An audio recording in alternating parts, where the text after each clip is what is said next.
Now, of course, the next painting that everyone deals with is Demoiselles D'Avignon, but there's something we need to deal with first, which is primitivism in Cubism. Now, while these artists knew nothing of the original meaning and function of Western and Central African sculpture, they recognized the spiritual aspect of the composition, and they adapted these qualities to their own effort. They're kind of adding a spirituality to them. Not necessarily one that was intended originally, but there's a little more to the story. So in June of 1907, Picasso will visit the African collection at the Trocadero, famously describing his revulsion at the dimly lit, musty galleries, but also his inability to turn away from his study of the objects and their inventive and elegant figural compositions.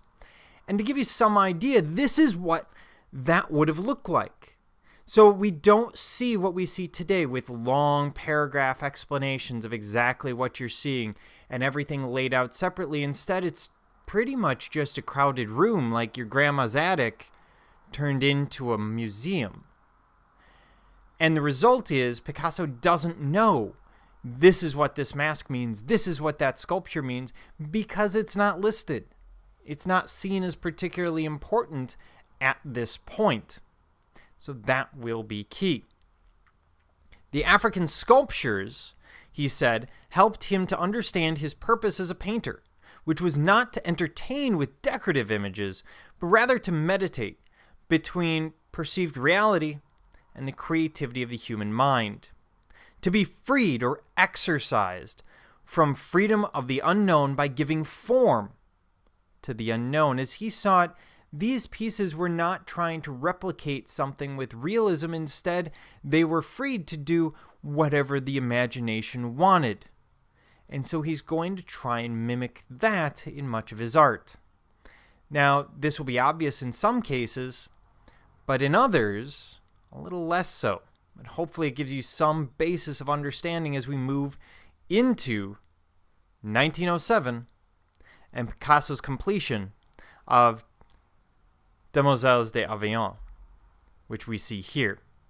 This painting, whose faceted female bodies and mask-like faces were attributed to the birth of Cubism and defined the role of the course of modern art throughout the 20th century.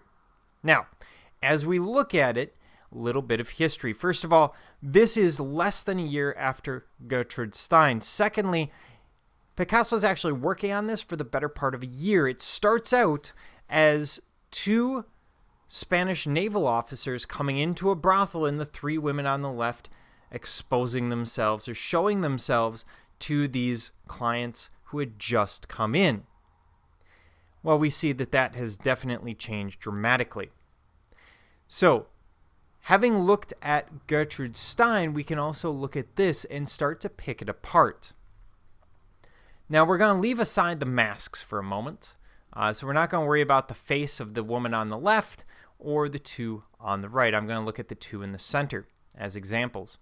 And what he's doing is he's looking at each independent characteristic of, for example, the human face or the human body, and he's treating each one separately, not worried about relationships. Instead, worried about trying to depict the most interesting element of that form, of that shape. So, for example, the breast on this woman, the two breasts, one is seen from underneath and one in profile. That is, in Picasso's mind, capturing the essence of the breast, or at least the essence of the shape of the breast. When you look at the face, you'll see the eyes are dealt with separately in all cases. You'll see the nose is always in profile because that's the most interesting view. He does the same to the jaw right here. So we see that jawline. And he does that even to the masks, where he takes that mask apart and shows us the jaw because it's particularly interesting. The ears have been moved forward, and the forehead is prominent in all of them, but the hair is not. To Picasso, the hair is irrelevant. Every element of the body, from the arms to the legs to the hips and back, are treated in the same way, ripping them apart and then putting them back together. In this case, In our seated figure on the right, what we see is her hips from virtually straight behind, and then we see the back as she twists towards us a bit. So it's a very peculiar sort of form. And to go one step further, he actually goes ahead and takes this figure on the left, and we get this odd leg. And what this is imagine not so much Lady Gaga's meat skirt. If you don't know what I'm talking about, look it up.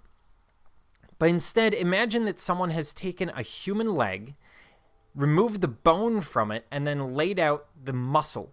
That's what you're seeing here. We have the hamstring in the back, the quadricep in the front, the calves in the back, and then this is the fascia of the shin as we move around, and here's more of the calf for the back of the leg, as if it's been unfolded in front of us, unfurled. Again, showing us all the most interesting aspects at the same time, giving us that sense of time. He does the same with the fruit and everything in the front, as well as these various cloths in the back. And the whole thing looks very spontaneous, but in fact it is not. We see studies like this where we can see that evolution taking place, where we can see these figures and forms changing and shifting through these drawings and early paintings. And it's really a remarkable piece in that way. Now, instead of continuous forms, the women and the space itself is fractured and interwoven with these jagged planes, which represents the drapery. So imagine sort of curtains hanging around them, creating this sensual atmosphere. And negative space. He's pushing Cézanne. Remember Cézanne and the basket of apples? He's pushing Cézanne's treatment of form and space to the limit. He's sitting there just like Cézanne saying, look, as the artist, I have the right to alter spatial reality within my work. The faces are based on a couple of different ideas. So here we see those two faces on the right, and they're based on African masks. And this is, again, that fascination of the power of African sculpture. He sees African sculpture as having this sensuality, this primitiveness, almost an innocent sensuality to it, which somehow makes it appropriate in the setting of the brothel. You'll also notice from these masks that he is treating them just like all the other faces, breaking them apart, looking at each individual characteristic, putting the whole thing together in a way that's more interesting, in a way that depicts all of the aspects of that mask at the same time. So it's got that jagged, fractured look. Now, there is one other mask over here, and that mask is an Iberian stone mask. So he's using some Spanish culture as well as the African culture coming in. The painting represents the beginning of a new representation of the world as a dynamic interplay of time and space, a place where we don't need to follow the rules of time and space like we have in painting for the last 1,500 years or more. And ultimately, it is this painting, Les Demoiselles D'Avignon, that forecasts this new style. In this work, as in Cézanne's work, perspective is rendered by means of color. The reddish browns advancing and the cool tones receding. Those blues are pushing into the background as everything red and warm comes forward towards us. He hasn't used light and shadow to create space or the illusion of it or the sense of it. Instead, we get a sense of perspective through tone and more towards what kind of tone, those warm and cool tones. But this isn't the end of Cubism. We have a few more steps to go.